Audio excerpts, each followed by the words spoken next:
আমার মাথা নষ্ট, কি যে কষ্ট। মৃত্যু অনিবার্য, কিন্তু জগতে কিছু মানুষ আছে যাদের কখনো মৃত্যু হয় না। মানুষের মনে চিরকাল অমর হয়েই থাকেন তারা। সেলিব্রিটিদের ক্ষেত্রে এই ব্যাপারটি বেশি ঘটে। বাংলাদেশের চলচ্চিত্রে তেমনই একজন অভিনেতা মান্না। হায় হায়, বিয়া করতে তো আম্মা জান শেরনি লাগবো, টুপি লাগবো। আজ থেকে ঠিক 17 বছর আগে হৃদরোগে আক্রান্ত হয়ে পৃথিবীর মায়া ত্যাগ করেন তিনি।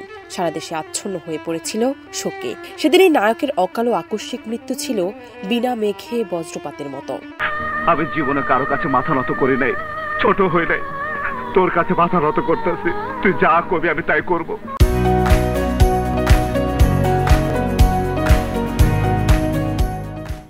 1984 সালে বিএফডিসি আয়োজিত নতুন মুখের সন্ধানে প্রতিযোগিতা দিয়ে রূপালী জগতে আগমন হয় নায়ক মান্নার। 1986 সালে বড় পর্দায় অভিনয় শুরু করা মান্নার একক নায়ক হয়ে উঠতে সময় লাগে প্রায় 5 বছর। মান্না অভিনীত প্রথম সিনেমা তওবা হলেও তার প্রথম মুক্তিপ্রাপ্ত সিনেমার নাম পাগলি। তবে দর্শক নজরে পড়েন 1991 সালে মোস্তফা আনোয়ার পরিচালিত কাশেম মালার প্রেম সিনেমায় অভিনয়ের মাধ্যমে। এরপরই ধীরে ধীরে চলচ্চিত্রে একটি শক্ত অবস্থান গড়ে তোলেন তিনি।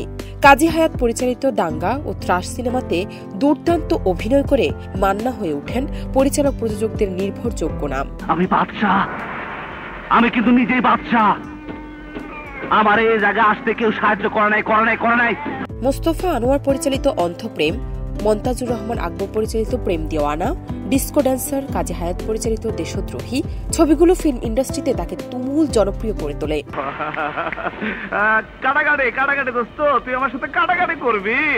1999 সালে মান্নাকে আমার বাবা, আম্মাজান, লাল বাদশার মতো সুপার ডুপার হিট সিনেমা দর্শকদের উপহার দিয়েছেন। অভিনয়, অ্যাকশন, সংলাপ বলার ধরন সবকিছু মিলিয়েই একটা স্বতন্ত্র স্টাইল দাঁড় করিয়েছিলেন তিনি। শুধু অভিনেতা নন, প্রযোজক হিসেবেও মান্না ছিলেন বেশ সফল। তার প্রতিষ্ঠান থেকে 8টি সিনেমা প্রযোজনা করেন তিনি। সবকটি সিনেমাই ছিল সুপারহিট। মান্নার মৃত্যু 17 বছর পরেও তার অভিনীত ছবির সামনে আজও মন্ত্রমুগ্ধ হয়ে বসে থাকতে দেখা যায় ভক্ত অনুরাগীদের।